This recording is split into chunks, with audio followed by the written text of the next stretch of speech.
Hello, everybody watching. I am Gina with Epic, the president. Unfortunately, our host this evening had some unforeseen circumstances, so she will not be hosting. So I will be hosting today with Chad Marks, Andy Williams, who is the Hood candidate, and Coco will be in and out. But these are our guests today. Today, our topic is um, criminal justice reform within the Biden administration. Let's first go ahead and hand the mic over to Coco. She is with Nation for Change and Plus. Go ahead and introduce yourself and the mic, girl. Hey, you guys. I'm Coco with Nation for Change. I'm the CEO and founder of that. Also, BTB Case, which is Behind the Bars Kids. We're trying to come on live tonight to discuss the things that about prison, what we think that Biden needs to do now with his new administration. Now that he's in office, what he said whenever he backs it up. So it's very nice to be here. It's an honor to be here. So let's get it. And back to you. Obviously, we're having a little bit of technical difficulties. Andy, how are you doing tonight? Chad, how are you doing tonight? I'm doing good. I'm good. Taking it easy. What is y'all's thoughts about? Introduce yourselves, Chad. Chad. Okay, my name's Chad Marks. At the age of 24, I was sentenced to a 40-year federal mandatory minimum for my involvement in a nonviolent drug crime. While in prison, I became a jailhouse lawyer. I wrote my own compassionate release motion, and I ended up winning that and had my sentence reduced from 40 years to 20 years. I got out June 25th, 2020. Since then, I started a paralegal and prison consultant firm. I've helped over 40 people get out of prison, 2 people with life sentences. And I also helped get 2 guys out on clemency through President Trump, most recently. One was Jimmy Romans and another gentleman named Derek. Thank you for being on here tonight. And we're honored that you sit there and you did the time, because, people want to sit there in these days and times saying, if you want change, you have to be that change. And, and it's just a blessing that, you got everything in your home, and now you're giving back to the communities and the people that need it, that's trapped in the system. So thank you so much for being here tonight. Mr. Andy Williams, Jr., what's happening? You're muted. What up, Coco Puff? What it do, homie? Chilling. Hold up, and now we have to announce that he is the one that resurrected the Democratic Republican Party and also ran for president in the 2020 election. Just saying, just giving it out there. That's that hood candidate. Whoop. What's up? What up? Introduce yourself, All Andy. right. You just did. What do you want me to say? Coco, say Say your testimony. Listen, my testimony is, repeal the 1994 crime bill, Exodus 5:1. Biden, you Pharaoh, let my people go. There you go. Let them We're going to have go. to get this done by any means necessary. And so if the words that we need to be saying next is, let's get it.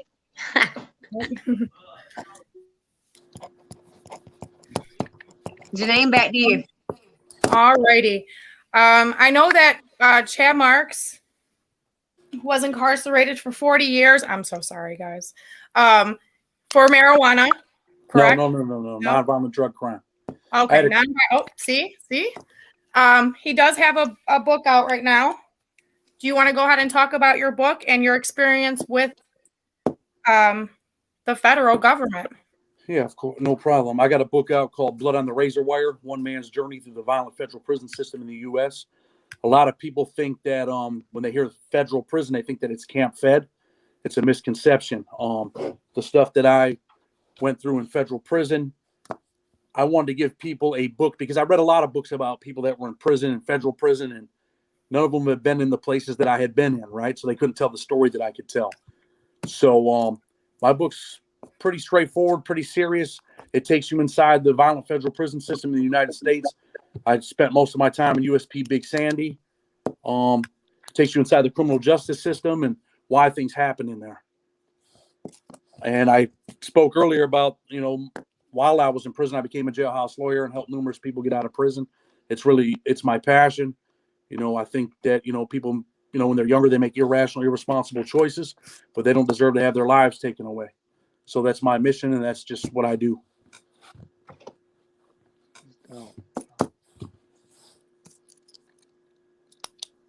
And if you want to get more in depth about Joe Biden and the 1994 crime bill, because I heard Andy speak about that, we can do that as well. Yeah, I would actually like to speak upon that as well, because that's the thing. We do have Mr. Biden in, and what people fail to realize is that Biden was one of the main people behind that 1994 crime bill, truth in sentencing. And what I know, since I've started advocating, Charles Keith, the brother of Kevin Keith, brought to my attention actually about a year ago that back in 94, when Clinton was going around rallying for this bill, he was here in Ohio, in London, Ohio, and he actually used Kevin Keith as a poster child to this bill. Now, it's been, I want to say 25, 30 years since Kevin's been incarcerated. He was originally on death row. He's been acquitted off death row and now has a life without parole sentence, but he is very much fighting his case still to this day for his innocence. So it's just crazy how they can use one scenario and make the world just seem like, this is the way to go. This is what we have to do. When truth of the matter is that they're not doing enough investigations or, even thoroughly looking into cases to find the right people to these crimes, which is a result of wrongful conviction. But that bill harmed many people, so many people. And in Ohio, we have 4 laws. It made that law its own separate law. So anyone sentenced before 96 is basically sentenced to death by incarceration. And it's sad. They've served 30, 40 years in prison. When will we let them go? You spoke about. Ahead, yeah. You want me to speak or? Go ahead. All right. So like you were just talking about Joe Biden and the death penalty, right? I just wrote an article today, for Criminal Legal News. And I quoted Joe Biden in there. Joe Biden said in a 1992 speech that criminal justice legislation he was pushing was so strict that we, quote unquote, we do everything but hang people for jaywalking. 2 years later, we all know his signature crime bill made dozens of additional offenses punishable by death, right? And Biden's support for the death penalty was consistent throughout his 30-plus years in the Senate. But he seems to have turned over a new leaf now with the Democratic Party going a different way, right? And I believe that Joe Biden is going to do some things. And when he does things in the federal system, I mean, there can be a trickle-down effect to the states, right? We know that as soon as he walked in, he signed legislation to end private prisons in the federal system. He also issued a memorandum to his Department of Justice about how to charge people.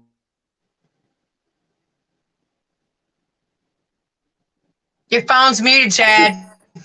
Not to just start smashing people, right? And I know that there's some talk going on right now about the clemency policy too, where hopefully they'll take it out of the Department of Justice, where career prosecutors aren't the ones deciding, hey, this person deserves a second chance to reclaim their lives. So I think you're going to see things. And Joe Biden knows, and we all know, right? The African-American vote pushed Joe Biden over. So he owes for that crime bill. The crime bill didn't just send people to federal prison, but it also took a lot of other things away, right? Like being able to go home to public housing. If your mother lived in public housing and you were getting out of prison, you weren't allowed to go there. So where were you going to go? What were you going to do? It was designed for people to lose. And in the same vein, we also know that he took away grants for college. So people coming home from prison, right? They couldn't educate themselves. So what they wanted to do was keep you in that vicious cycle. So I think that he knows that he owes, and I think that it's time to pay. And I believe that we're going to see some big things from him. If not, the people need to come out because the government's for the people. Yeah, more importantly, we have to hold him accountable for what he has done. First and foremost, he needs to be held accountable. You're sitting there, you're talking about how he supports, like, we need to be people that get out of prison. I did 5 years in Mississippi, and I did time in Alabama as well. So I've been to Mississippi and Alabama Department of Corrections. And, it's sad whenever someone gets out and they get paroled or they get their gold seal and they're wanting to try to better themselves. I put in my application to go to college, and it's still going on. And it hurt me so bad. And it did discourage me that I had went to my parole officer, my ex-parole officer, and talked to him and told him, I said, what do I do now? He said, well, you have to just watch on certain things at certain colleges. I was like, well, why would they do that? I was going to do online classes, okay? Get online classes, but due to my charges, I was not, they was worried about their students' safety, and that was the reason and grounds due to businesses and employment would be doing our background checks ourselves, and we feel that she would be a hindrance in our other students. So I was denied to go to college. Yes, and that was just like a month, 2 months ago. And it's insane. Whenever people get out, we should be able to put our past behind us, and that's what Nation for Change stands for. You're not defined by your past; you're defined by what you do right now. And if we're wanting to get change, and we are being that change, we're trying to make our step forward in the right direction. But every time we turn, there's a closed door. How can we better ourselves and get an education and to be able to do different things and skills and trades whenever people are blocking that? I believe that needs to be addressed, and I think it's bad all the way around. Just because I have a past doesn't mean that I'm not worth not taking a chance on.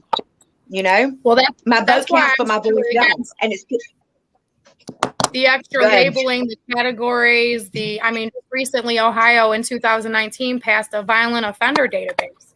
Like, when is it enough? When is enough enough? They're already on parole for 5 years. Let's make their lives harder so that they have to reoffend, and then they're back in the system. One wrong move, one wrong person, you're doomed. So you're put right back into the system. And people do say the system's broken, and it's not. We, all four of us on this call know that the system is set up the way it was intended to be, which is money. Even if they're bringing them right back in. One way or another, you're setting them up for failure. Yep. They're getting double paid because my bad. Oh, you're good. Andy's just being a little too quiet, and I know he knows a thing or two, so I would love to hear him speak for a moment. Don't do me like that. Listen, I'm doing you like that. Here's a situation. The 1994 crime bill, many of those portions violated the constitutional rights. So what we're looking at over here with the Democratic Republican Party, or Andy and everybody else, Chad, you're a legal writer, is to do a judicial review and sue the United States. Sue the United States. Because what that's going to do is say your 1994 crime bill was unconstitutional. I'm going to tell you how it was unconstitutional. Number one, all our due process rights have been stripped in that 1994 crime bill. You do not have the right to bring up somebody's past character to sentence them unless you give them due process. That 1994 crime bill doesn't allow that. The big thing that we have is that 1994 crime bill violated the 13th Amendment. See, we only think the 13th Amendment, we only hear about the first part that said abolish involuntary servitude and slavery, which those definitions, if you look back in 1881, what they meant, is not what we think they are today. But the second part of the 13th Amendment said you have to abolish all badges and incidents of slavery. Basically, what that meant is remove any hint of slavery at all. And slavery wasn't just to people of color, it was to immigrants, it was to, in fact, let's just say this, French, Dutch, and the England, Europeans were the ones that were controlling that slave trade along with Great Britain, which Queen Elizabeth is still running this. Like, she's still running this whole slave trade because they're getting paid off of the institution. Like, that's a whole money game. But when we come at that saying that the 1994 crime bill did not abolish, in fact, it resurrected slavery, and I'm gonna show you, because when they say remove all incidents of slavery, the 1994 crime bill said put more police in the community. What communities? What communities did you put them in? Well, that's the same thing as the slave patrols. It's just new slavery. These laws you put out, they're like the slave codes, Jim Crow laws. They're just new slavery. That's all it ever did, is enslaved us. So that 13th Amendment. That's exactly what the 13th Amendment did. That's right. And it's crazy, Andy. A lot of people don't even realize it reads like that. Right, because we never been taught. And for me, you know how I rock with the Most High. The Heavenly Father is the one that's teaching me all of this. Because all I do is sit here and read and like, oh, that's what that meant, Daddy. You know what I'm saying? So it becomes personal because it's prophesied that we supposed to let the people go. It's like when Moses told Pharaoh, let my people go. I'm not here asking Joe Biden to do a damn thing, period. Other than those jails that you said you're not going to contract with is what we're going to put y'all in. What we going to do? That's where y'all belong. The politicians, the legislation, the police officers who are not peace officers, but who are terrorizing our communities like the Ku Klux Klan was doing, because that's all they really are. The evolution of the Klan is a police department. And say, listen, that 1994 crime bill violated the 13th Amendment, and we finna come at you.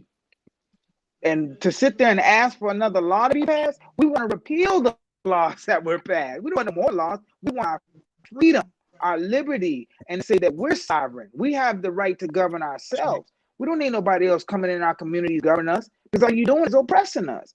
You know, the gang related, more charges for people, enhancement for gang related. Whoever said somebody was in a gang, that's a label somebody else put on the people. The people in the break will go to, I say I'm in a gang. No, you said that, and then we self-identify with that. So that's a violation of due process. When Chad was talking about eliminating the higher education for inmates, that's exactly what they used to do to slaves. You can't read, you can't learn to write, you can't do this.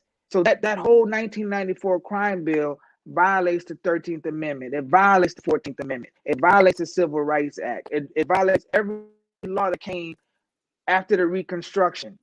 So I'm saying, like, bro, we should just go sue the United States from city to city, state to state, and hold them accountable, because in that way, the Supreme Court is stuck with the decision to say, you know what, we've never been challenged this way. You have no other choice. The people that's locked up on these unconstitutional sentences, let's just get from the beginning and say you violated their due process rights and write habeas corpus to get them out. Boom, get them out. Because we'll be waiting, going through their stupid process for another 20, 30 years. We don't have time for that. People 70, 80 years old ain't got no more than 30, 20, 35, 40 years left to live. We need them out. And not everybody belongs to be out. So let me tell y'all that. Some people that need to be up in there. Now, I'm just telling you, we can't let everybody out, because not everybody is mentally ready to be out. So that's it, Jenny. Don't get me going on this, because you know this how I feel. I think you know, you're always on the right track. Yeah. But yeah, the 13th Amendment, slavery was never abolished. I actually just sat on a national panel with Max Parthas and Dennis Febo with Abolish Slavery National Network. We are in coalition with them. We are the core team out of Ohio, helping them with freeing the 13th Amendment. We are in contact with Cecil Thomas, who was the senator who introduced it last year, but unfortunately General Assembly changed. So we're going to stand back up and do it again this year. But honestly, until I educated myself, I was unaware that exception clause meant what it meant. And I've been advocating for many years now. You know, my husband was wrongfully incarcerated in 2001 as a juvenile, and I was doing advocacy work before I even realized that I was fighting for slaves. We are doing the work fighting for slaves now. The narrative just changed. Slavery is very much alive in our system, and it's all a big profit. You know, how many families are paying? I mean, God, I couldn't tell you how much it costs to keep my husband happy. You know, phone calls, J-Pays, you know, video calls, the whole 9 yards. It's expensive. And people that aren't affected by incarceration simply don't care. But we need you to, because you are the ones footing this bill. We, the taxpayers, are condoning this behavior. It is time for people to stop what you're doing and realize that. Realize it. And if you have a heart and you have compassion, you need to jump on board. You need to educate yourself. You need to make yourself aware. And that's so right, because we sit here, we're talking about the criminal justice reform and everything like that. Advocacy comes in so many different ways, shapes, and fashions. You know, we talk about all the problems and all this that's going on, but we have to offer up solutions. We have to offer up these to work with this legislature and the government officials that we can get a hold of that are trying to fix this. And we've been to prison. You know, every one of us is on this panel. You know, we know what it's like. You know, we know what can and what goes and what doesn't go. So let's develop those programs, and that's what we do. I've been developing programs. I've got 2 programs already inside. We're developing Behind the Bars Kids. Just because you get locked up doesn't mean you're not mommy and daddy no more. You know, we have to be able to have our kids, because that's the future of this country. You know, if we get to our kids and make that and educate and give them what the resources that they need, come what may. And like you said, our taxpayers, some people don't know what it's like to have someone incarcerated. We got to attack it in a different form, in a different way. If they don't know how to get to it, if they don't know what it's like to have someone incarcerated, they know what it's like to have a loss. break it down to a different level. Whenever you lose someone, you lose someone. But whenever there's two different types of losses. You lose someone to death, you grieve, you go through that process, but then you lose someone to the prison system. You're sitting there, you're worrying, you don't know what's happening, all the injustice, all the max incarceration, and loss is loss. We got to break it down to where they can understand it, that this is something that we have to deal with on a day-to-day basis, worrying about if they're going to live or they're going to die, they're going to get raped, they're going to get murdered off, just because the system is that corrupt. We've got to get them to see it through a different lens, to change their perspective, just like Saul was Paul. You know what I mean? God blinded him straight up, took his sight, then gave it back to him to change his perspective, to change the way he's seen things. So we got to change that perspective for the people in society to understand that, look, people make mistakes. People, some are worse than others, but they're human beings, and everybody deserves a second chance. And when you say you're an offender advocate, you be that offender advocate, because that's all of them. I don't care if it's molestation, rape, murder. It don't matter what it is. That's still someone's child, and you never know if that person's been wrongfully convicted or what's happening. So whenever you say you're working for the people and you're working for these offenders, you better be able to step up in that role and be able to take that to heart, because we're their voice, and we've got to do something. We've got to create the solutions. And I know this panel right here, we gonna get it. I think that society's perception of people are starting to change. You know what I mean? It People is are starting to say, hey, look, like I was 24 years old. I had a crack case. I was sentenced to 40 years, but had I taken the plea, my plea was for 11. But because I exercised my constitutional right to trial, 40 years was sufficient. It's crazy, because if 11 years was sufficient for my crime, then how could 40 years ever be sufficient, right? And I fought that for 18 years until I was released from prison. But I think it's our job as former, I don't like to use the word inmate, but as former prisoners, to change society's perception of prisoners, man. We got to. I like the term formally justice involved and currently justice involved. Thank you to my coalition partner, Gay Lisa, for that term. I'm like, damn, I like that. I'm gonna start using that. But I like that. Formally justice involved and currently justice involved. We have to change the scenario. We have to start humanizing our people versus dehumanizing them. And that's exactly what prison does. And just like you said, Chad, my husband was wrongfully incarcerated. If he would have took a plea deal, he would have been out after 10 years. But he is innocent of the crime he's convicted of, took it to trial. There was no evidence, no DNA, no nothing. Thought he had a chance. No, they sentenced him 36 years to life as a juvenile. His first time at parole is 2037. By the grace of God, Senate Bill 256, which is a juvenile offender bill, just passed. The governor just signed it in January, so I'm hoping by April to see that new parole date. But, I'm out here fighting day and night to free my husband and to get his story out there. And, I was put in the path of some really great people who have pushed me even further than where I was. And I really feel I'll have him home wrongfully incarcerated. But we have to make people aware that, like, the parole board system, especially, if a judge sees that someone needed to spend 40 years in prison, they would have sentenced them to 40 years in prison. Why, at the discretion of the parole boards, are these men and women that are sentenced 15 years to life, 10 years to life, in fact, in prison for 40 years, still sitting? For what? Why? What's the sense in that? The parole board, hey, if there's a minimum there and it's 10 to life, right? Why do you have to spend 40 years in there? Why was it 10? Why did Congress or lawmakers in Ohio, why did they set a minimum at 10 if it really don't matter? You know what I mean? It's ridiculous. Well, in Ohio, unfortunately, our governor was an assistant prosecutor, and, he's been big in law enforcement. He's the one that appoints the prison director and the parole board. So, and that's what people don't realize either, is we have two different branches of government controlling our penal system. We all should be under one penal system, the United States penal system. Why does each state run as it wants to? It makes no sense to me. None. Well, I say this to you, Jenna, and to the listeners, but specifically you, Jenna, if the governor of Ohio has the authority to fix it, then that's why we also need to be running for governor. We also need to be running for attorney general, because what is happening is we keep wanting somebody to fix it, and they don't have experience in fixing it. So how could they fix it? But when we rise up and step into these positions in our communities, we already have the experience. We are the majority. We're not the minority. It's only 535 or whatever that number is in Congress. We're the majority, not them. So when we start running for office from the local level to the state level to the federal level, and they cannot deny us our right to run, even though they have these laws, because their rights violate the Constitution and the Ku Klux Klan Act. So if we start hitting them with these laws, when you say the governor of Ohio is a former prosecutor, that means he's conspired with the police to lock the people up. That's Amen. in the Ku Klux Klan The slave catchers. Yep. Slave catchers. That's right. Because what has happened is what we're at today is an evolution of those laws.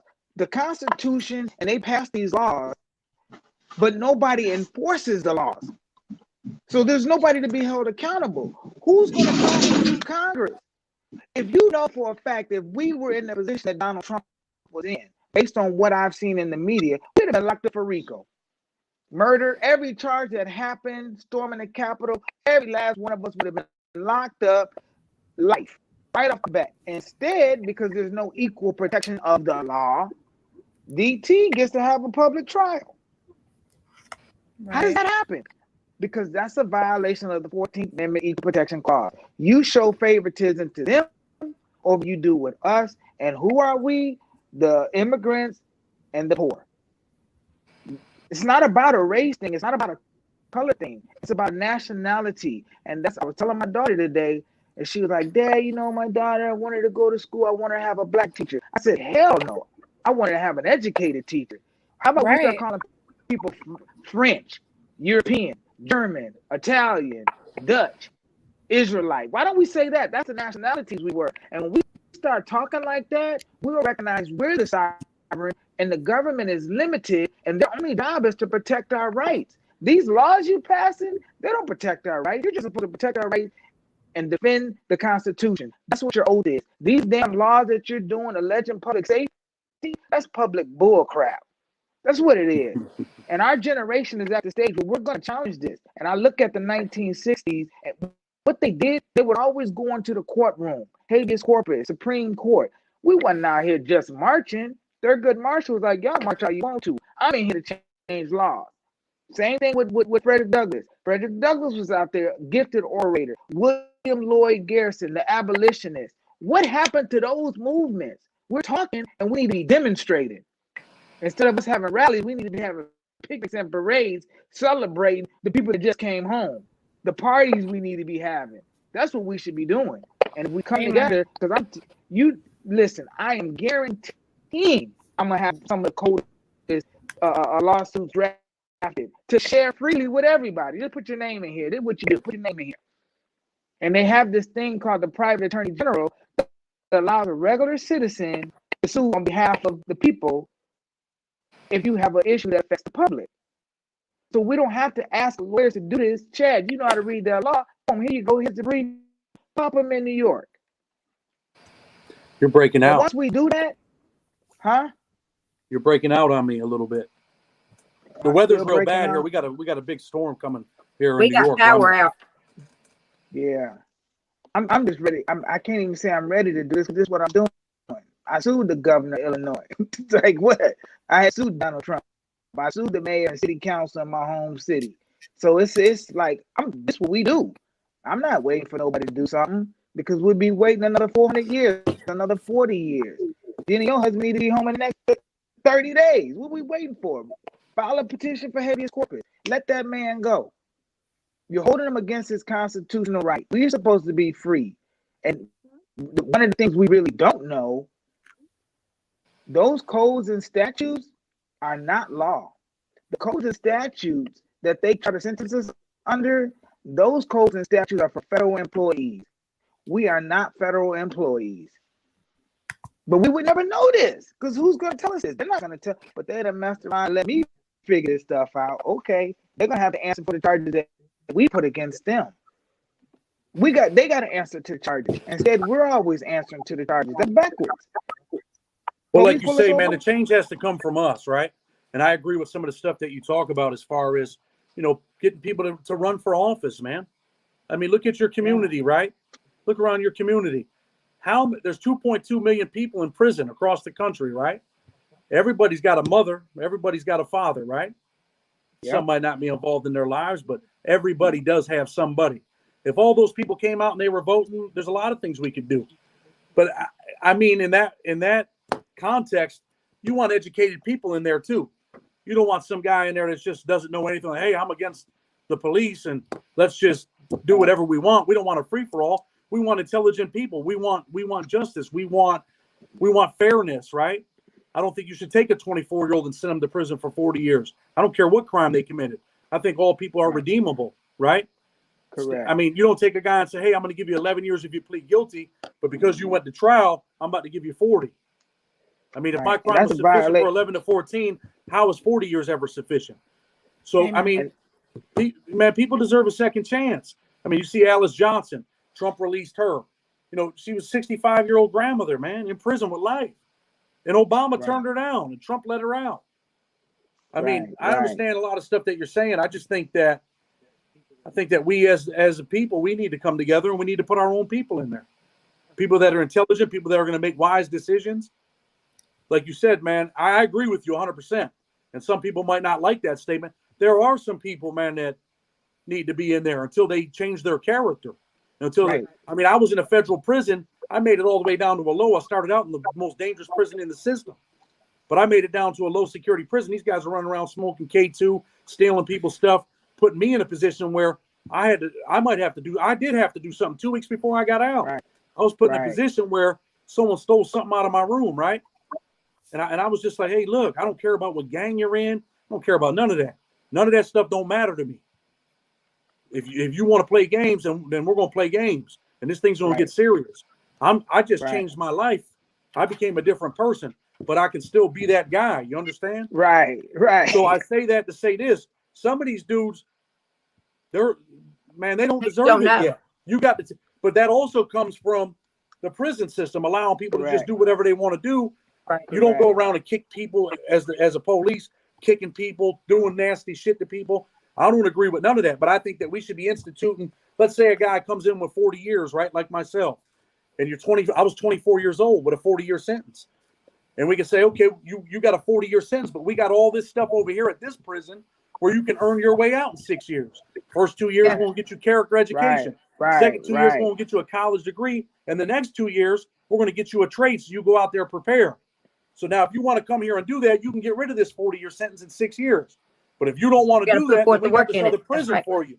We got Big Sandy for you. If you want to go to Big Sandy, you want to go to USP Pollock, you want to go to USP Lee, you want to stab people, you want to get high, you want to steal people's shit.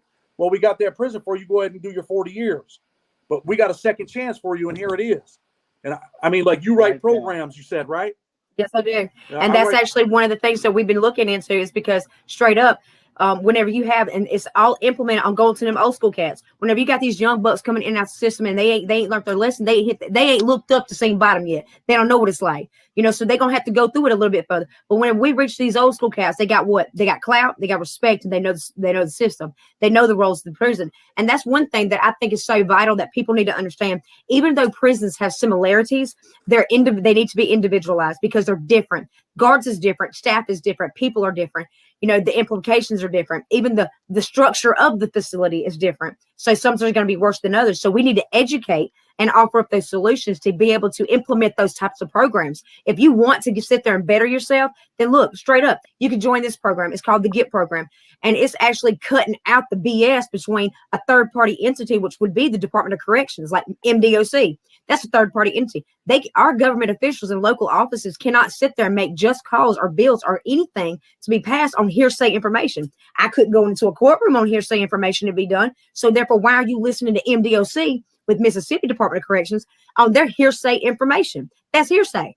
They can't make that just laws. If you don't know what's going on in the facility, I can go to your house right now. You might have a leaky faucet. But if I go to the bathroom, I can't tell that gasket and that pipe up on the damn floor and it's fucking messed up. I'm sorry. I'm putting it like it is. But if you go inside that system and you get these offenders that are actually trying to better themselves and are in these programs to offer up that monthly review or that the report that actually goes inside the system, that's not hearsay anymore. That's facts. Those are men and women in that facility that are sitting there offering up solutions, saying this is working, this ain't working. This is what is and this is what ain't. You can fix this. These are the problems that's going on in the facility. This is how, and get those individuals to not be a number no more. I'm not 201810. My name is Jacoby Lachey Blast. I go by Coco straight up. And that's my name. Individualize, see me as a person, but then you open their mind, offer up the solutions in the places that where they're at. If they're seeing things that are different, and then take those words and take that report and put it into something. And then let our offenders, since you want to talk about money and all these programs and stuff, we got brilliant men and women that's sitting there behind bars that just got a charge. They got degrees. And they're wasting. They're wasting what they have earned in society, regardless of the reason why they're in prison, period. Regardless. Let them teach one. Each one teach one. Be thy brother's keeper. Be thy sister's keeper. Period. We're all children of God. We're all connected. And if we don't look after one another, if we can't teach them one another, if y'all ain't doing it, then it's up to us to teach ourselves, to educate ourselves, to tell us what our rights and our laws are, to tell us everything in every aspect of it. So let us have a class. And that's another program that we designed. You know, I see you, Andy. I see you. You know, I got you. But you know, I just want you to. I just want to correct you. We're all created by God, but we ain't our children of God. Children obey their parents. Children obey their father. Not all of us obeying the father. Not all of them now. Yeah, some of us be on the bullshit, but I'm just saying. But you know, and even then, because I was so lost, I could sit here and tell my testimony all day long. But I was lost. I was one of those ones that was messing up. They didn't and couldn't find my way. But it took people seeding hope and knowledge, encouragement, worthiness, and seeding hope into me to make me see that I was loved, that I was wanted, that I was a child of God. You know what I mean? That I did have something more to give. In my mess, I turned to my message. And that's why we're here today. And we're all on this panel together, because sometimes people don't know that light. People don't know that way. And we got to be able to show them through our actions instead of the talking. Talk is so cheap. Do something about it. Be about what you be talking about. If you sit there saying you're going to do something, let's do it. If you sit there and say that you're going to design this or do that, but it's hard whenever you're fighting the system and you're fighting this battle and you feel like you're doing it by yourself. That I do not tolerate. I'm period. I ain't got time for games. I got people on my family's on death row, been there since 1995. I don't know if they're gonna sit there and put him to death in the next week. I don't know if my baby daddy ain't doing fair time and another baby. Yep, I got 3 of them, just saying. But whenever I sit there and I got 2 baby daddies locked up in prison, and my daughters are pissed off and mad as hell because they don't feel that they have a voice. Open up your mouth, you have a voice. And she's 15 years old, and she has designed programs and policies and procedures that she feels that needs to be implemented. She don't want to be able, just because her daddy and I both was locked up at the same time. She was ashamed of that, you know? She wants a program to where she can go and be around other kids, to where they can sit there and they can heal together, talk about it, open up, and not be ashamed that their parents is locked up. But then the same basis of it, why are they being punished? Whenever we messing up in prison, one thing should never be taken away, because it's accountability and it's responsibility, is the visitation between a parent and child. She said, I don't care what daddy does. I don't care what you do. It's your fault, your problem. You messed up. I didn't. I ain't gonna be trying. Why ain't gonna blame me? Why's my visitation get taken away? Why can't I do homework or school projects with my daddy? Why? Why do I have to see my daddy behind a glass? I want to hold my daddy. I want him to thump me on my nose. You know, just kid stuff. Have my daddy wrap his arms around me. Those are things that kids are going through in their mind. You know, we've got to be able to get that back in there, y'all. We got to. Because our kids is going to run this country, I'm telling you. Period. While we're talking about children, my husband was 15 when he had his child. He's now 21. And, you know, throughout the entire time of my husband's incarceration, he really didn't get the bond with his kid. And for those that don't know my story, I've known my husband since we were preteens. I was with him the entire time during his trial. And we've been committed the last 6 years. And it wasn't until his son turned 18 until he was really able to bond with his father. That should have never, ever happened. Never. And that's why we're trying to create that. We're in the early stages. We actually got a scholarship, praise God. But whenever you're an advocate, people try to come at you hard and heavy. It's been some battles that's been going through this. But, you know, we sit there and we're getting that program. We have gotten a scholarship for it. And I'm so honored to be able to be one of the 14,000 nonprofits in Mississippi. But then I was offered the very last scholarship, and it was amazing. We're taking that program to be able to put it in the system, because that parent-child relationship is vital. That has to happen. Especially for the child.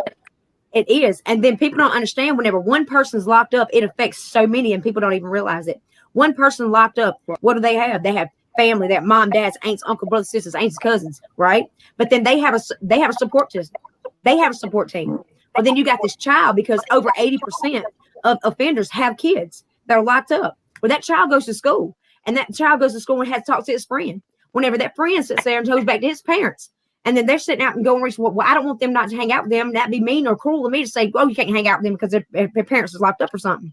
Well, then they reach out to somebody else. Well, how do I be able to help this? So now that offender's incarcerated, and he's done got 35 people that's sitting here wondering about trying to sit there and what's going on with him.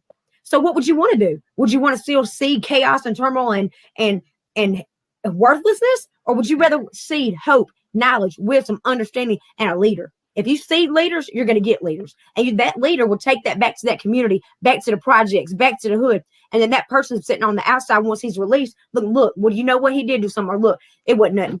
You know what I mean? We got to do it. We got to change and alter and change these perspectives. Alter this. So that's the only way we're going to get a handle on it. So go ahead, Andy. With the 1994 crime bill, which we propose is the Restorative Justice Act, and the Restorative Justice Act repeals all the laws that were unconstitutional or that are violating, like the truth in sentencing, the mandatory minimums given 85%. And I say that because we're trying to take this from three different angles is what we see. One, judicial review, going in, suing the United States, saying it's unconstitutional. Two, repealing the laws out of the 1994 crime bill and replacing it with the Restorative Justice Act. The Restorative Justice Act, it deals big with the mental health, victim offender reconciliation, meaning if there's a victim and an offender, they too come together to bring the healing. So when that individual is up for parole, the victim says, you know what, I want them to go. I want them free. Because prior to the police and the prosecutor system, the system in place today, private individuals would prosecute cases. Like they would bring the case. Right now, if the police come, we don't even have to file a complaint. The state just automatically picks it up. That is not right because there's no victim in these cases other than it's like the people of New York versus Chad or the people of Illinois versus Andy. What people? I'm the people. What are you talking about? I'm the people. I ain't charging myself with this. So that's an issue. And then to change the way the prisons are being ran, Norway has one of the best prison systems ever. They treat the people like people. South Dakota, I believe North Dakota, based on rehabilitation. Correct. Exactly. And so North Dakota has done that. And I know that prison for a fact has implemented that where the guards are actually people along with the people who are detained or enslaved. That's what they really are. There's a bond between them two. They're treated like people and not like persons or convicts or these negative labels. So removing the labels. So I say that because going back to the 1994 crime bill, we have to implement the solution today. Like we have to do that. One of the ways, like I said earlier, is running for office. You run for office. I was on a call one day when Mumi Abu Jamal was on there, and I heard him saying, well, we need the attorney general, we need the governor. I'm like, 32 years and nobody could have ran for governor or attorney general. We got to stop asking people to do for us what we ought to do for ourselves. So that's one issue. And if they say you're an ex-felon, you can't run for office. The 13th Amendment, and some states say you can't. And what I'm saying, in those states that say you can't, that violates the 13th Amendment, due process, the Voting Rights Act, and the Equal Protection Clause. So even though the states are saying this, it violates the Constitution. And that's why I come in saying, listen, we can do these declaratory judgments and these injunctions saying what the laws you have in place are unconstitutional. That's what the Brown versus Board of Education case was about. You see, that's what the civil rights cases were about. And so when I say let's free all political prisoners, that's not, I'm saying that because the 13th Amendment, they should have never even been locked up. That's the reason why I'm running for office. If you want to run for office and you're a convicted felon, you can write it in. If something is implemented that is sitting there and it's stated that it's a by law, if you have been in a felony, you can't run for an office that is present. But if you write one in, you can run for office. And that's what I will be. I'm running for office in 2021 or 2022 and be for the National Offender Advocate Representative of the United States of America. We're going to hold these facilities accountable. And I believe that every state should have an offender advocate as well as every city. It should be on a local, state, and federal level. Period. There needs to be someone. If we can have a child advocate, which is a guardian ad litem, then we can have an offender advocate that is with that offender from the time he catches his charge to the day he's released. And whenever it says rehabilitation or reentry, it starts from the day that that gavel hits that podium. Period. 100%. They need to be held accountable. That is someone that be sit there and do what's in the best interest of that offender. Whether it be if they go into the office or they go in incarcerated, then if they don't have an education, you make sure that they have an education whenever they walk out. Whenever they sit there and they have medical issues or psychological problems, you make sure that they're taken care of to the best of your. And as far as officers go, if they ain't got no special training, if they can't sit there and have compassion in their heart or have experience with being with people that are in that state of mind within that system, then they don't get a job because they use and abuse that. And that's not right. You have to have people that are sit there in that prison, just like they have doctors and nurses and things.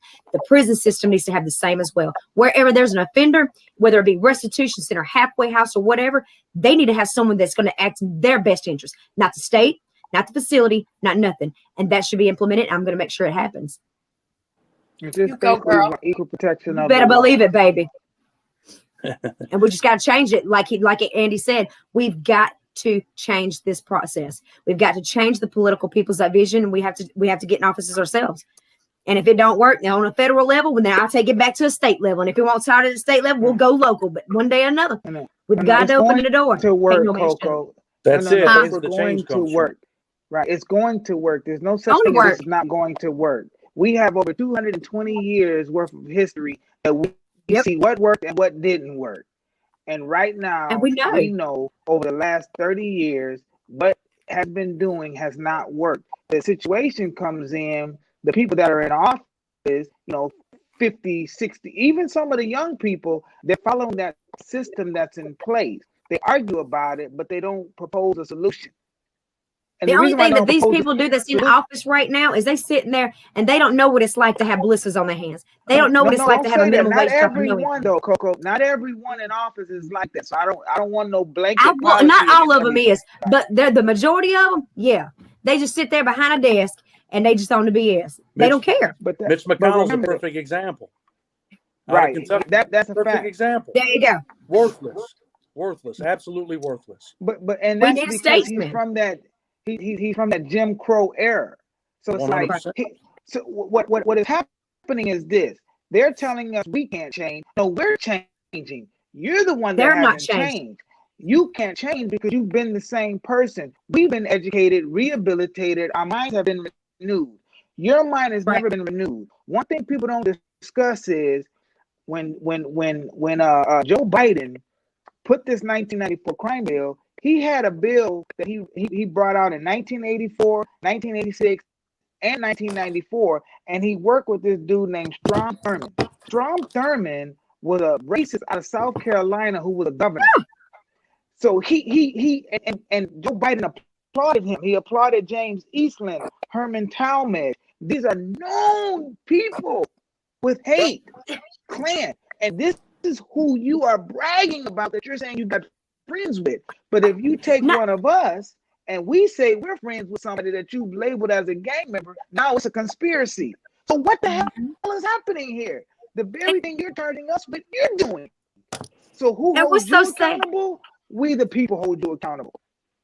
Yes, and what's so sad is that people want to sit there and praise Joe Biden whenever they needed to fact check this mug. Whenever he was going through segregation during the time that the schools were being integrated, that he sit there and point blank said in public that he did not want his kids grow in school with jungle monkeys. Swear to God. This is why Joe Biden is his ancestors are French. Who enslaved the people? The French. You see how that generational thing is staying right there? That's the generation. I do background checks on these jokers. I want to see who your ancestors were. Were they the Dutch? Were they the French? Let me see your voting record. And the voting record really isn't what it's about.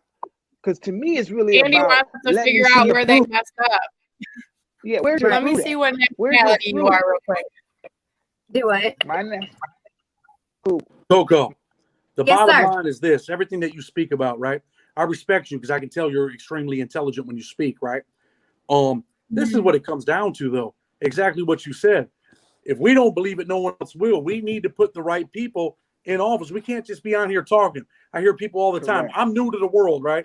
I was gone 17 years, 5 months, and 21 days. So when I come out, I see this Facebook platform and all these people are talking. I'm like, yeah, this sounds great. But then I started to realize these people are just talking amongst themselves. They're friends Right. on Facebook. Well, I mean, Right. what are you really doing? Like right now, I was trying to work with Amberly Taylor and Janet Lee, right? We want to Right. put a million advocate march, ma'am, together in Washington, D.C. But the Right. problem is this COVID-19 is preventing that stuff from happening. So how are we going to get a million people in D.C. if this stuff's still going on? But they need to hear our voices. We can't just be talking, man. We must become the change that we seek to see in others, right?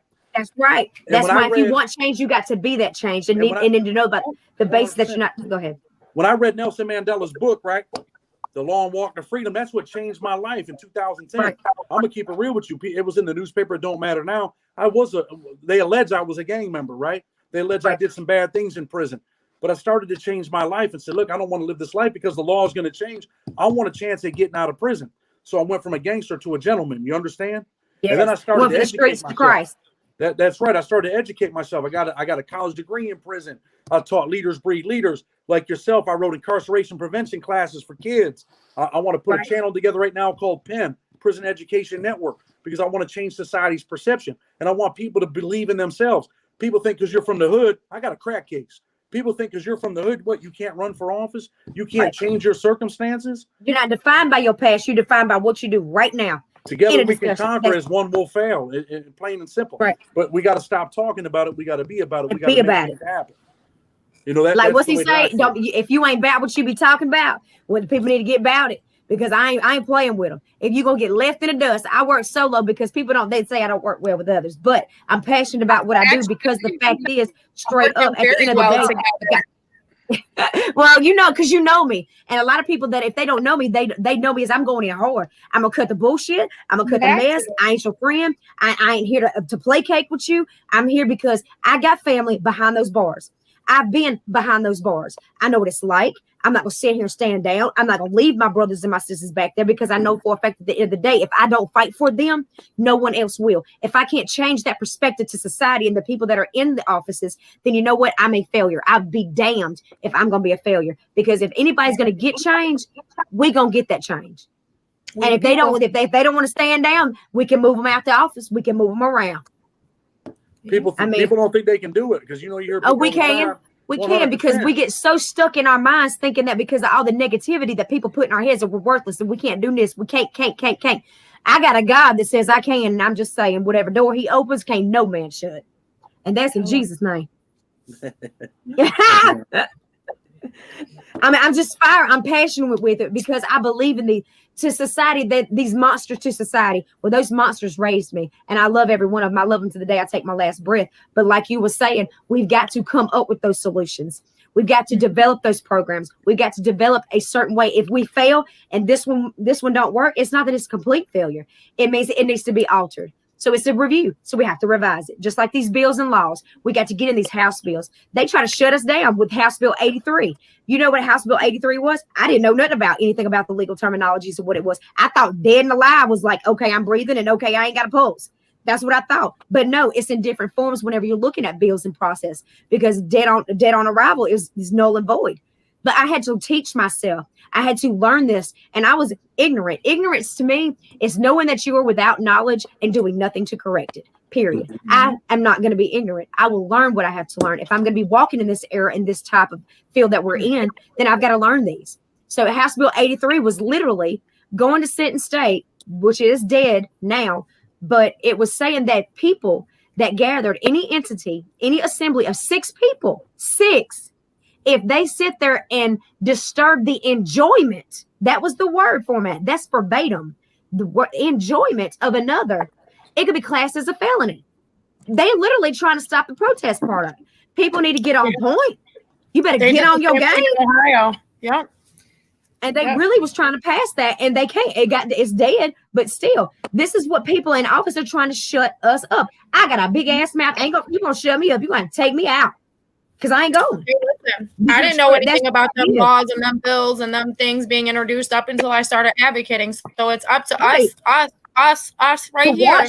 Watch it every day. People not only watch it, but we also got to spread that knowledge to other people, make people aware, educate them. You know, everyone says like this work is hard, and it is. It's extremely hard. It's David versus Goliath. But you know what? I like to think understand that they can change it. All you got to do is go to your local courthouse. Go to your local city council. Go to your city hall. People make laws. How is laws made? Laws is made by the people. The people govern the laws. Get into your city hall council meetings. Get into your public housing. I mean, you got to do it. Get in there. Make them laws. Create those bills. Create them yourself to implement to state, to local legislators. And if they don't sign it, all you got to do is petition it. All you got to do is petition it. Get as many numbers as you possibly can. Run that shit to the fullest course and then take it up to office and go above their head. That's all you got to do. You got to teach people the knowledge that they have to implement these actions. And that's all it takes. Get in city hall meetings. Start educating yourself. You better? Or we're going to be trapped because they're going to take every single way, including our voice and our amendment rights. Not this one. Not today, baby. Not today. Not with Andy Williams Jr. Not with the Democratic Republican Party. We ain't playing. Okay, Andy, let's talk about that a little bit. What is it you're on mute, by the way. What is it that you are trying to organize when it comes to throughout the states here? Going back to mine and your first conversation a couple of months ago. And Andy actually told me one day I need to run for the governor or at least get Frank Jackson, the mayor of Cleveland, out of here. And I told him, hey, I've been campaigning G2024. I don't know what I'm running for yet, but just remember that name, G2024, JEA, not the letter G, but JEA 2024. Andy, what's your short-term goals? It's going to be short-term. We're going to make sure of it. Short-term goal, we're just going to go from city to city across the state filing these freedom suits. So I'm about to go into the courtroom and the boardroom, and that's the short-term goal, freedom suits. That's it. That's what I call them. And the freedom suits is about let my people go. Let them go. Let them go. It's time. That's the easiest way to do it. It's a freedom suit. And the freedom suit for me is based on the scriptures. Like it's written in the scriptures. A lot of people look at the Bible as like some rule book. It's not. It's a history and a prophecy book. It tells you what happened when you're disobedient and you don't listen. And it tells you what's going to happen when you're obedient and you're good, because sin is just disobedience. That's what sin is disobedience. The Most High has entered into a covenant with the people. And if they follow those covenants from a heavenly Father, it's like you going to be good. But he even has grace with us. So it says, after 400 years, I'm going to let the people go. That 400 years was up in August 2019. So we're free from that curse that we were under. We just don't know we're free because the people who's teaching it don't know. It's not a rule book, dude. It's a relationship book, a history book, and a prophecy book. So when I say let my people go, I'm just doing the same thing Moses was doing to Pharaoh. It just so happens Joe Biden is the Pharaoh. So either he can repent and turn from his wicked ways and set the captives free, or those curses that happened in Exodus 5, they could happen. I ain't got nothing to do with it. I didn't cause COVID. Right. I didn't cause COVID for the evil and wickedness in our heart. He allowed it to happen. They think some Chinese people or whoever. No. These are the same plagues and stuff that happened in Exodus. Period. And the people, the children of Israel that was following the Most High, listening to the Father, was not affected by it. They were not affected by the plagues. They were not affected when the firstborn children died and the livestock died, and they didn't get affected. They went to Goshen. So I'm saying, why are we not seeing that? Because people are not teaching it that way. And I'm saying I depend on the Father. I could care less about being a politician, statesman, any of that. I just want the Father to be pleased with his little son and what he do. That's it. Because he sits there and he tells us to, to go out into the ditches and the trenches and seek thy people. He didn't say go to the church house or your neighbor's house or whatever, or keep him in some kind of box. He whenever I get to heaven, and I know that I'm going by the grace of God, I pray that I go. But whenever I get there and I go before him, and he sits there and he says, "What did you do, my child, to help my children?" I'm going to be able to sit there and honestly be able to stand firm and know without a shadow of a doubt that I did everything that was in my power to bring somebody back to him, to do my part and be my brother's keeper. He says, if you've got something today, you don't turn your brother away, your sister away. You do it right then, because that's a sin. And he said the greatest gift that he ever had was love. And that's what I'm go by. I go, love thy neighbor. What's better place to seek love than inside of a prison system? Because there's a lot of broken, lost, confused people that's sitting there right now behind those bars that just don't know where they're going or where they're headed, or think that they're trapped. They don't have nobody. Not today. You got God and you got a Coco. Just saying. And I'm going to do everything in my power to just see that love everywhere we go. You going to get to heaven, Coco. I don't plan on going. I'm just telling you right now. The scripture say, let your kingdom come on earth as it is in heaven. I'm trying to get heaven on earth. You're definitely going to put that on. That's why we have conferences, because you're my big brother and you try to look out for me. So we're going to have to hit back on that note.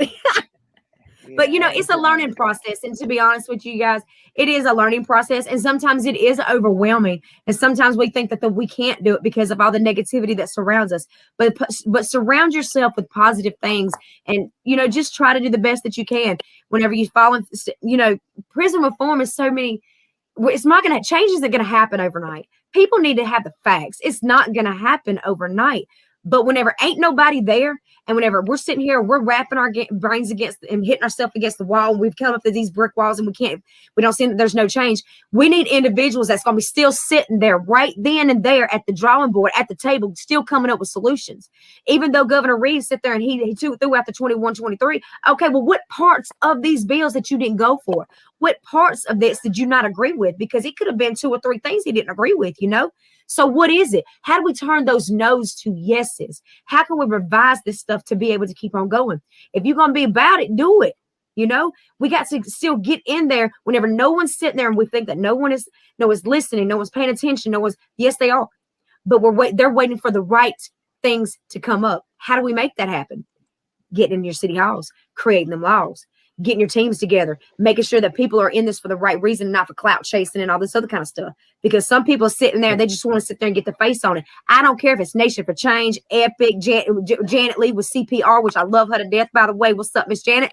And then even with Janine, even with Andy Williams, that's been he's encouraged me whenever I didn't encourage myself. He knows about some personal things going on. We got to groom one another. We've got to lean on one another, but we got those right people got to be in place. Got to be in place to where we have that backbone whenever everything's against the wall. I'm glad you say that about them advocates, right? Because like I said, I got out of prison in June, and I said, hey, look, when I leave, I'm going to do everything that I say I'm going to do. When I came out here, I did it. I came out here, it was almost impossible to get housing, even though I had a little bit of money. The parole officer told me I had to get a job. I said, look, I've been working for these people for 15 cents an hour for the last 17 years. I started a paralegal and prison consulting firm. I'll do some pro bono work. I give back. I had a girl write me and say, hey, look, I'm on welfare. I'm an African-American mother. My husband's in prison with 50 years. I work part-time at McDonald's. I can't afford to pay you. I said, I'm going to do your case for free. And I did it. Praise know what I mean? So you got to give back. And I'm a firm believer. It's okay to make $1 if you're making a difference. But if you're not making a difference, you shouldn't be making $1. And you shouldn't be taking advantage of people that actually need help. If they ain't got it, they ain't got it. I did the same thing in prison. I helped people. People that needed help that didn't have it, I helped you. But if I seen you on the poker table and I seen you using drugs and getting drunk, I wasn't doing that stuff for free. Because a lot of that stuff comes out of my pocket too. But like I said, I left my boy, you guys had him on here, Jimmy Romans. That was my best friend. When I left him in prison, I said, look, I'm about to get you out, man. And sure enough, there was help from other people. But if I didn't come out here and push those people the way that I pushed them, it wouldn't have happened. Because like you said, a lot of these advocates are in it just for the, let me see what I can post and let people think this about me and think that. Man, it's about the people, man. If you're about the people, be about the people. Stop faking. Because, people come to light. And I get attacks left and right. People don't understand what true advocates go through. You see, I don't see a lot of platforms, but the people that I got connections with, I got connections with for a reason, because God had opened up that door, because they know where my heart's at and they know the passion that I have. But people don't think that what we go through on a daily. I've been on parole. I am labeled as a felon. I've been living in the same spot I relocated 5 years ago. Whenever I got my scholarship, I did a post and praise God. Thank you, Jesus. I got that scholarship. But the following day, I was served with vacate the premises papers, like straight up. I don't have nowhere to go. People don't understand that. I've had my car keyed. I've had it sit there and I've had it fuck MDOC, MXNU on my car. You know, people don't realize what we go through on a day-to-day basis because we're trying to better ourselves, or we're trying to get the voice out to say, hey, look, this is what we need to do. And there's sometimes people need to realize that this ain't cheap. You know, thank God that I have a good job right now during COVID-19. But, you know, it was only by the grace of God that happened. I work at a government job. I signed on with $25,000 life insurance policy. I didn't even know what a 401k was. Insurance, everything.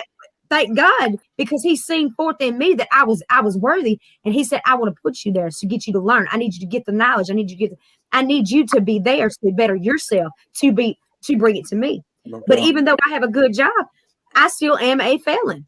I can't get all these COVID resources because one, I got a job and I'm a felon. That people don't realize that. There's nothing out there. Felon, Coco. Huh? You're not a felon, Coco. See, and that's why me and Andy, we like that. That's my big brother, because sometimes I'm still implemented because I still think those things about, you know, I'm that person, but I'm not. Even though I've come so far, there's still mental things that still go through my mind every single day that my brother has to break me out of it. But it don't mean that he don't do it in a way. And I love him for that, because he makes me know for a fact. Whenever I say I'm not defined by my past, he makes me eat those words every day almost. Well, I'm not. Just so you know, I'm not the one doing it. The Heavenly Father is doing it. I'm just showing up to be his mouthpiece. It ain't me. You that mouthpiece for Jesus. You that mouthpiece for Jesus. Yeah, but I get no glory for this.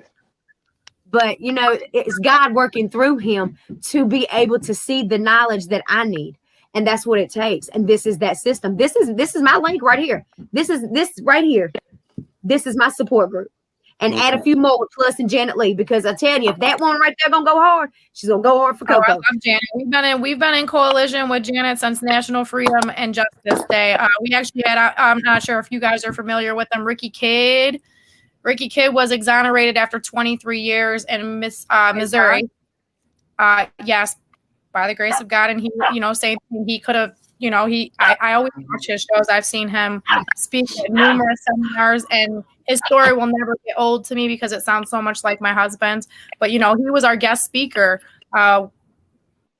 It was amazing. And then, you know, there was a couple other, you know, we had the Free the 13th movement, this, that, and the other. But Janet Lee, she's the business. Janet Lee, shout out. We love you. I'm Chad. I can't our Hassad. We got G in the building. I'm so grateful that we have you as part of our coalition as well, because I'm not sure if you realize this. I've been following you since before you even got out of prison. So it's truly an inspiration to me that you're sitting here on this call with us.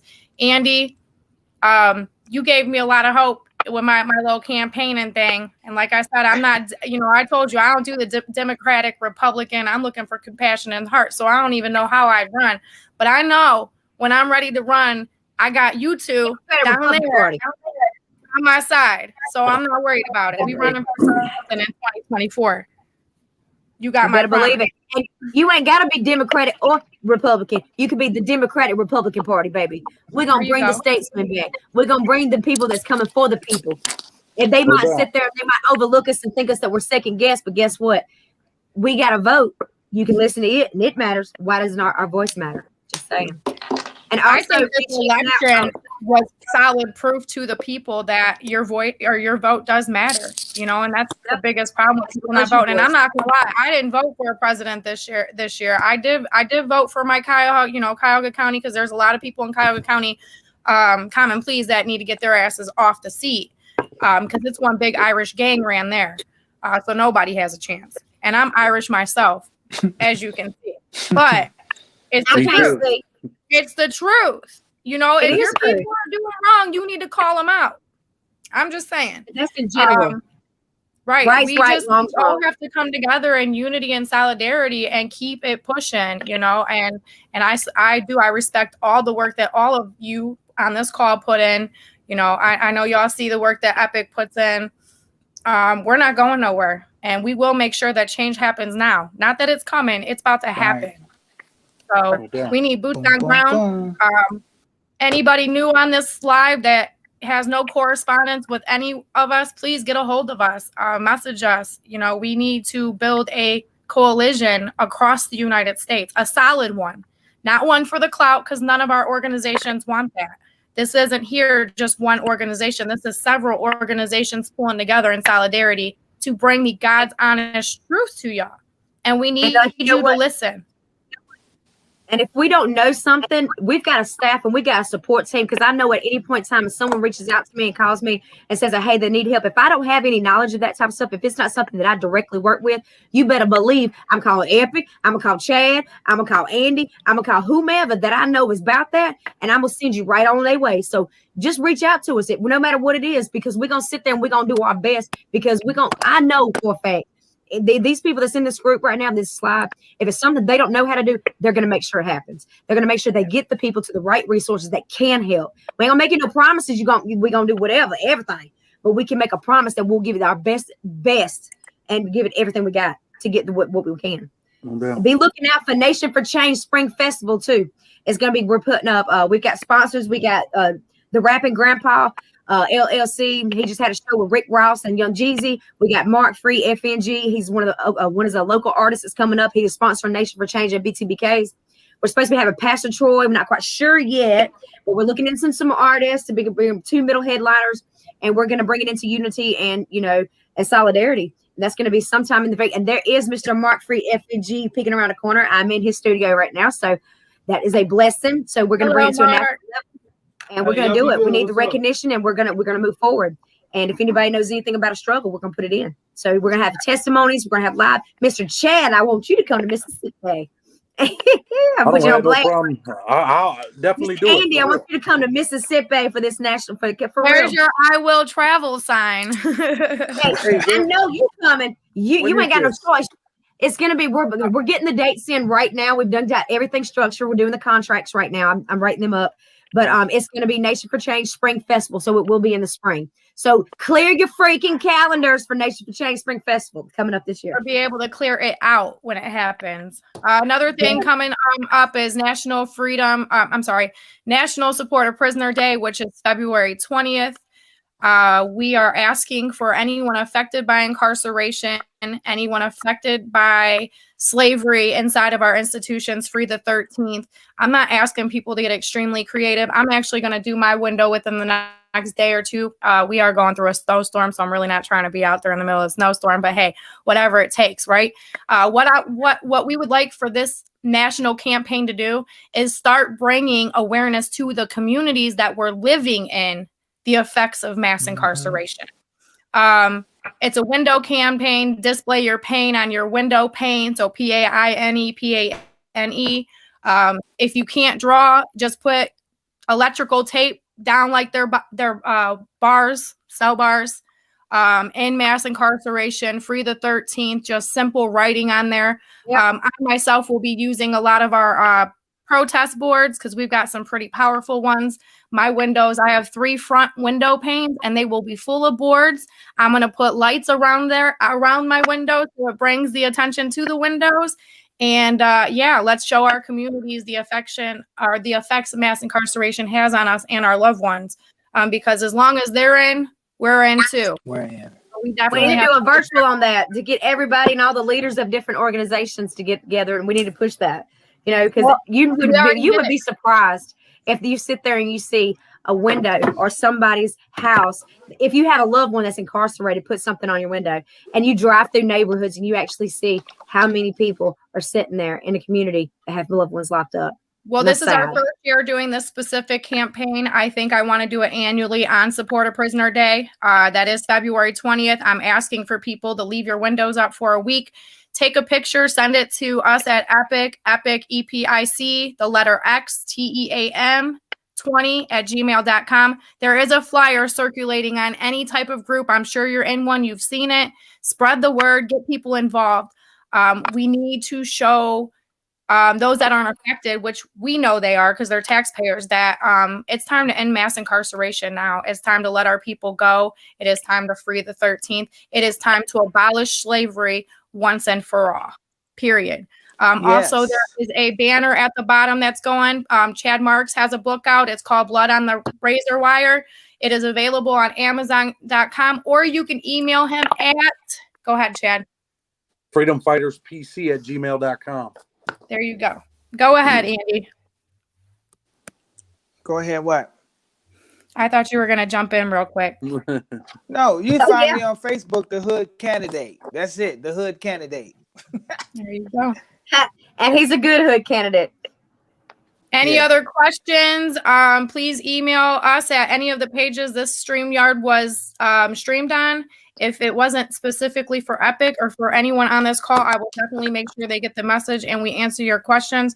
There was only a couple short ones in here, guys. One was for you, Chad, which you did say you went in at 24. It says, how old were you when you went in, Chad? You look so young, but I'm glad you're out and doing well. I went in at 24, came home at 42. Crazy. Thank God you're home now. Because look at you now. Look at you go now, though. By the grace of God, right? That's right. Right. Absolutely. I believe that. Hey, it's always been God's great timing. Hallelujah. Period. I was supposed to get out, and I was walking out. My family drove from New York to Kentucky, and they stopped me at the gate. And I see my family in the parking lot, and they said, "Hey, stop him! They just appealed it. They just appealed it. Stop him!" They stopped me like 50 feet away from the gate from walking out. I went back in, and 3 weeks later, the appeals court let me out. So it's all about the grace of God. Yeah. Wow. I pray that over every facility in the nation. I pray that right there in the name of Jesus. That all the injustice, all the mass incarceration, all the wrongful sentencing, all the excessive sentencing just be done. That it be brought to light, and everybody gets, and our people get to come home. I mean, because it's ridiculous. It's insane. It's up to us to break those gates. For sure. We got to exactly. We've got to break this. And like all of us, I'm sure on this call, well, you guys have already preached about it. I'm the same way. I do believe that prisons should still operate, and there are some people that do deserve to be behind there, but they still need to be rehabilitated, and there needs to be programs. They are under a responsibility of DOC. They need to have adequate medical care, adequate treatment, and transparency, diversity, and it has to be fair for all, not just for one, but for all. Accountability, efficiency, and transparency. Absolutely. And then there was a comment that said, once you do your time, that should be it. When you leave prison, that should be left in prison. Wow. You're very, very right. Unfortunately, that's not what happens. When people come out of prison, they're set up for failure. They're not giving any type of resources. I'm a big firm believer that once people are coming out, they should already be set up with their ID, driving courses, people need transportation to get to work. And actually, one thing that I like to put forth to people, especially in Ohio, is, transportation's like very needed, regardless if people drive or not. Most people can't afford cars, and they can't continuously give people gas money to get them around. So I know within like the last decade, our RTA system, which is the bus system, doesn't run like it used to. But what bothers me about that is the fact that ODRC, our Ohio Department of Corrections, sits at the top of payroll at almost $1 billion. And then underneath them is Department of Transportation. And there's a $500 million difference. And that's what bothers me, is we're paying, DRC or DOC, whatever your state goes by, we're paying these people. I mean, I looked up a physician. He was making $150 an hour. And our biggest complaints right now inside of our 28 prisons is medical. And that's a huge deal. You're making $150. Why are our people not being taken care of? And if we put a little bit more payroll into other governments, agencies like our teachers, our transportation, our crime rate might go down a little bit. Like we're giving people no other option but to find ways to survive. And I myself was not physically incarcerated. I am incarcerated on the side of my husband. I go through it just like he does. But it pains me to know that when incarcerated people are booted out to society, because I'm gonna say booted because that's what they do. They boot them hoping that they come back and setting them up for failure so that they can't get housing. They can't, and that's another thing, banning boxes. We need to ban the felon box. Having that on an application or on a job or on a rental application, that's already setting people up for failure. Nobody should be defined by their past. People do change. I always tell people nature of crime will never go away. People do change, but our wrongful conviction rate is insane in the United States. So stop seeing people eye for an eye because you don't know their story. You don't know. You weren't there. You can't judge. Stop judging. Open your heart and be compassionate. And like that's another part of the problem. That's why I'm running for that. I'm running in that office of offender advocate representative under the Democratic Republican Party. I am going to implement it to where those policies and procedures and protocol state the fact that whenever someone is getting sentenced to 10 or more years, especially in life sentences, especially in death row sentences, death cases, that they be reviewed. It should be mandatory. That's not including their appeals. They need to have a brand new judge, a brand new lawyer, oversight. Brand new everything. Yep. Because whenever you're sitting there and this case and something that serious as life without parole or a death conviction or whatever, or 10-year or 15-year sentence, even more, it doesn't matter. There should be a brand new judge, a brand new set of eyes. There should be a brand new cross prosecutor and defense. That way, if there missed something or something was wrongful or something was fraudulent, then guess what? That new case, and it should be 2 times. It should be 3 strikes. What? 3 strikes? It should be reviewed 3 different times because someone might miss something and they might not be able to see it. And then maybe that would help just a little bit review the cases and maybe cut back on those wrongful convictions that should be done every 3 years. I'm just saying, because you have someone, he could do his appeal within whenever he gets incarcerated, he could do that almost immediately. Go ahead and do that appeal. He can run his sentences with appeals. Well, the state would then run it again if he didn't get up his appeals because it could be botched or people could be doing some things but pay his folks off because we know how Mississippi is. I'm just saying. Y'all know I ain't lying. My husband's as he exhausted all of his appeals right away because, like I said, he was an innocent man convicted of a crime he did not commit. So, as a 17-year, and that's another thing, like our children, there should be no child at all under the age of 18, even for me, from 25 years old to 16, there should be no person in a prison system that, unless it's convicted of murder, that I don't care, because a 25-year-old's mindset is not like an adult mindset. They're in that transition stage. Mm-hmm. They're in that they finding themselves. They in that knucklehead stage still, but at 25, they get into that next step of growth, and that next chapter is right there. No one should be charged as an adult. If that is a child under 25, they need to be implemented and treated as a child because their mindset is not the same as everybody. But then you also got to take that situation and you got to take the circumstances in which it was, because there's a man right now in prison that I will fight for hell and high water for. He cut up my cousin. My cousin was dismembered, but he's a victim as well because people don't understand the situations and what people and positions that they get into. Whenever you got someone sitting there, shoots my cousin, buries him, and then gonna sit there and literally come back a couple weeks later, come into old boy's house with a gun with 2 other people saying he's going to kill his fucking family. And then got people at his mama's house and at his sister's house and said, if you don't go dig him up and get rid of him because the police is on the property, then guess what? That's a victim as well. I don't care what anybody says. That man is a victim as well. He had to do what he had to do. And that was just a situation and what it was. Was he wrong for it? Yes. But he didn't have a choice. There's things that people need to understand and stipulations. Whenever you have that type of environment and it is what it is, what do you do? Who do you call? How can you? He ain't denying it, but it's still. Huh? That's the thing that's the problem is they need to go beyond just the the date of the crime or whatever happened and see what is going to this point. There's usually issues behind people when. And that's the reason why there needs to be an offender advocate to know what's and do what's in the best interest of that offender. Whenever they get locked up, they need to review everything about him. Go back to school, go back to his environment, go back to his community and know that person. Talk to that person, individualize it. That way, whenever they going up for parole and review, these people that are on board right now on these parole boards needs to be exited out.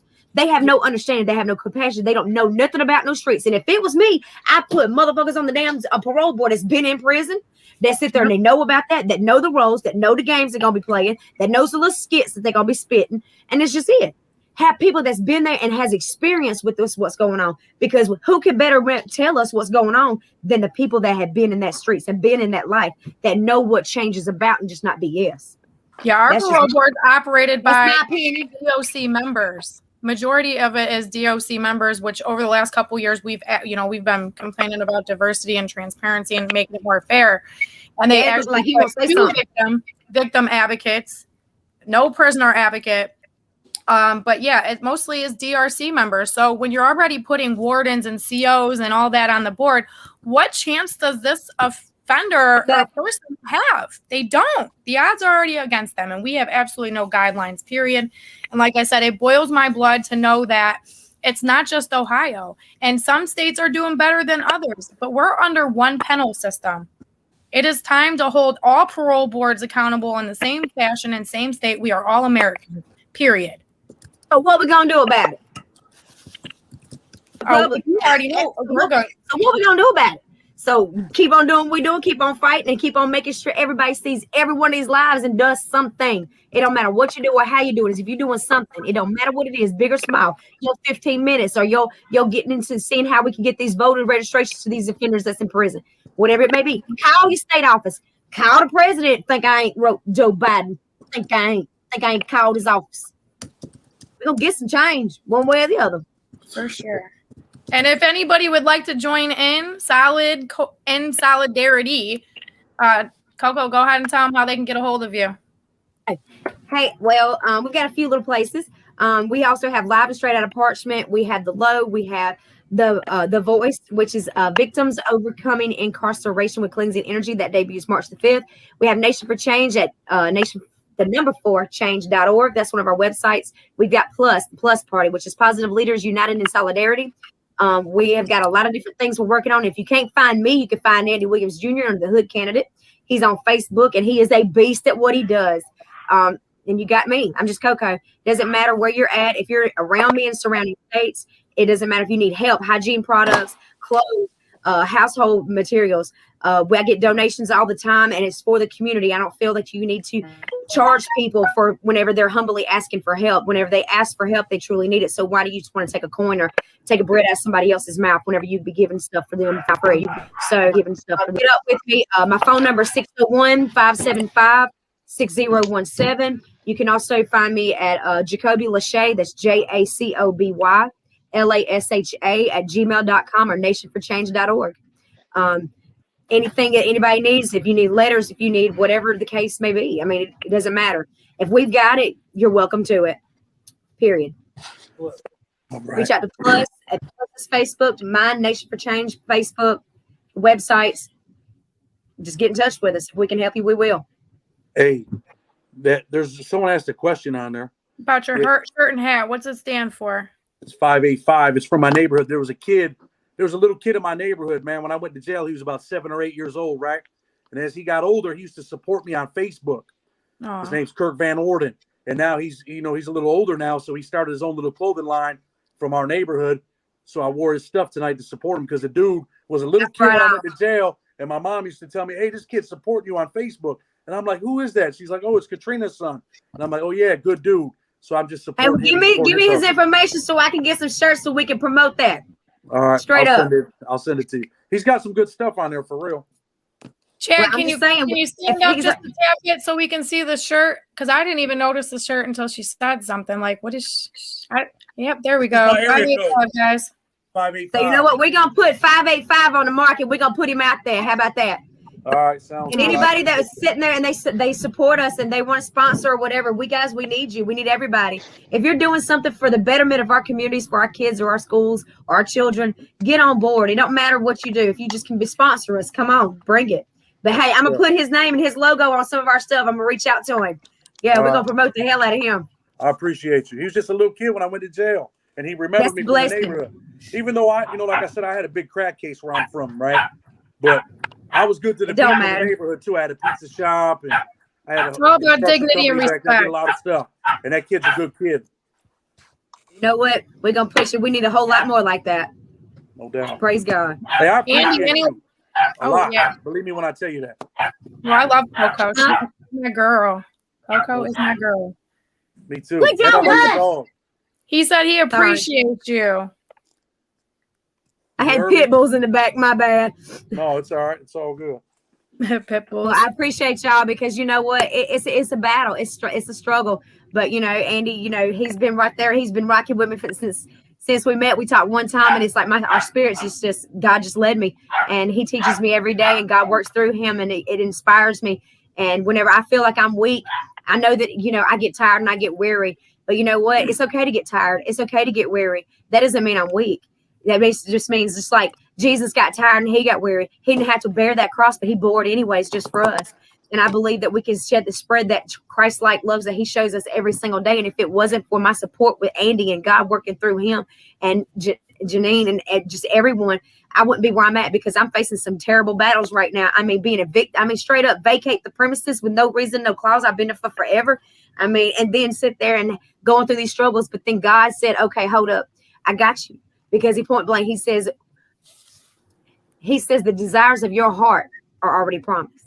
And I know the desires of my heart. So he's just not lining me up with Andy. He's lining me up with Epic. He's lining me up. Thank you for being up on here and to be on the show. But he's lining me up with Mark Free with FNG to make sure Nation for Change. The scholarships is going on. So it might look at a negative, but all this positive that surrounds me, God has his hand on me. And I know that. And I might not know where we going tomorrow. I might not know if I come to the house and everything I got gone. But I know one thing. He don't put me through nothing that I can't handle. And everything that I go through, I know I can turn that negative into a positive, just like the charges on a battery, because we have to have that negative positive in life. Hey, Period. listen, I got like 1% left on this battery. This thing keeps coming up. So I didn't know how to log on my computer. I'm just learning. I'm on this iPhone 12. So Well, I'll teach you. okay. How about that? I'm gonna need Not some a help problem. from both of you. I promise you that. Chad, I'm gonna be Hey, getting we back got you all with the you, way. Chad. All right. All right. All right. We'll go ahead and end this now. Thank you for everyone that joined us. If there's any other questions, please feel free to reach out to us on the page that we streamed from. We will put you in play with whichever one you need to be put in play with. Again, Chad Marks, Andy Williams, and Miss Coco. I appreciate all three of you. Thank you for coming on tonight to spread some knowledge and love. We love you. All right. Bye, everyone. My phone's